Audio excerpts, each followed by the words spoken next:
Hey, hello once again, sports fans. It is time for Chapter 18 of Ken Schoolin's The Adventures of Jonathan Gullible, a Free Market Odyssey.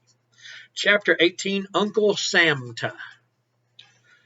When taxes are too high, people go hungry. Lao Tse and Tao Te Ching. By the time Jonathan returned to the carnival tent, he had earned more than 50 canes. The woman was so pleased to find someone who took work seriously that she asked him to come back the next night. Jonathan agreed to return if he could. Then he left the carnival to look for a bed for the night. He had no idea what to do, so he just wandered aimlessly through the town. As he paused in the dim glow of a street lamp, a short, elderly man in a nightshirt stepped out onto the front porch of a nearby house. He squinted and peered over the rooftops of the row of houses bordering the street. Curious, Jonathan asked, "What are you looking at?" "The roof of that house," whispered the man, pointing into the dark. "See that fat guy dressed in red, white, and blue? His bag of loot gets bigger with every house he visits." Jonathan looked in the direction the man pointed. A vague, shadowy shape scrambled over the roof of one of the houses. "Why, yes, I see him. Why don't you sound the alarm and warn the people living there?" "Oh, I'd never do that," shuddered the man. "Uncle Samta has a vicious temper and deals harshly with anyone who gets in his way." "You know him?" protested Jonathan. "But shh, not so loud," said the old man, holding a finger to his lips. "Uncle Samta makes extra visits to those who make too much noise.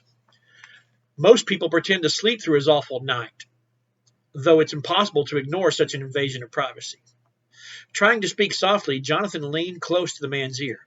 "I don't get it. Why does everyone close their eyes when they're being robbed?"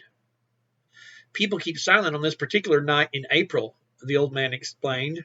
"Otherwise, it might spoil the thrill they get on Xmas Eve when Uncle Samta returns to sprinkle some toys and trinkets in every house." "Oh," said Jonathan, with a look of relief. "So Uncle Samta gives everything back again?"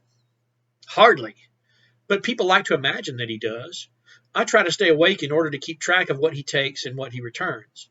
It's kind of a hobby of mine, you might say. By my calculation, Uncle Samta keeps most for himself and a few favored households around town.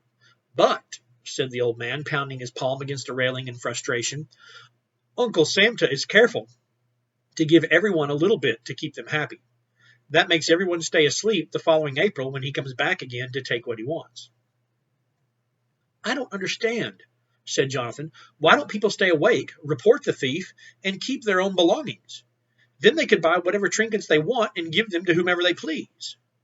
The old man chuckled and shook his head at Jonathan's naivety. "Uncle Samta is really everyone's childhood fantasy. Parents have always taught their children that Uncle Samta's toys and trinkets, like the Dream Machine's free lunches, come magically out of the sky and at no cost to anyone." Seeing Jonathan's haggard appearance, the old man said, "Looks like you've had a rough day, young fella." "I was looking for a place to spend the night," Jonathan said shyly. "Well, you look like a nice lad," said the man. "Why don't you stay with us? Rose and I enjoy company." Jonathan welcomed the old man's offer. Inside, Jonathan met Rose, the old man's plump wife. She cheerily brought him a cup of hot chocolate and a plate of freshly baked cookies. After the last crumb disappeared, Jonathan stretched out on a divan that the couple had made up with some blankets and a pillow. The old man lit a long pipe and leaned back into the cushions of his rocking chair. Their home was not large, not richly furnished, and definitely not new, but to the tired young stranger it was the perfect refuge. A small fire in the fireplace warmed and lit the wood-paneled room. Over the mantel hung two frames, one holding a family portrait and another displaying a family tree. On the simple plank floor was a well-worn oval rug. Settling in, Jonathan asked, "How did this April tradition start?" "We used to have a holiday called Christmas, a wonderful time of year. It was a religious holiday marked by gift-giving and merriment. Everyone enjoyed it so much that the Council of Lords decided it was too important to be left to unbridled spontaneity and chaotic celebration. They took it over so that it could be run correctly." His sarcastic tone revealed disapproval.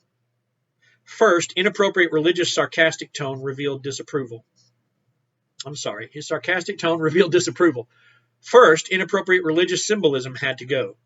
The Lords officially changed the name of the holiday to Xmas, and the popular mythical gift giver was renamed Uncle Samta. with the tax collector dressed up in the costume. The old man paused to take a couple of deep puffs and to tamp down the tobacco. He continued, Xmas tax forms must now be submitted in triplicate to the Bureau of Goodwill.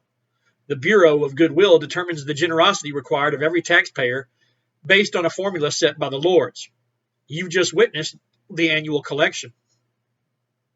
Next comes the Bureau of Naughty and Nice. With the assistance of an official accountant of morals, everyone files a form explaining in detail good and bad behavior throughout the year. The Bureau of Naughty and Nice employs an army of clerks and investigators to examine the worthiness of those who petition to receive gifts in December. Finally, the Commission on Correct Taste standardizes the sizes, colors, and styles of permissible gift selections, issuing non-bid contracts to pre-selected manufacturers with the proper political affiliation. Everyone, without discrimination, receives exactly the same government-issued holiday ornaments for use in decorating their homes. On Xmas Eve, the militia is called out to sing the appropriate festive songs.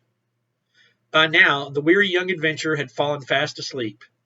As the old man pulled up the blanket over Jonathan's shoulders, a cat meow could be heard outside the window. Rose whispered, Merry Xmas. And that is the end of chapter 18. I think that's my favorite chapter so far. So much interesting symbolism here, although it's obvious what it is. It's just a very, very clever bit of symbolism that is very accurate in the parallels that it presents. Tomorrow, we will look at chapter 19, The Tortoise and the Hare Revisited. Have a great day.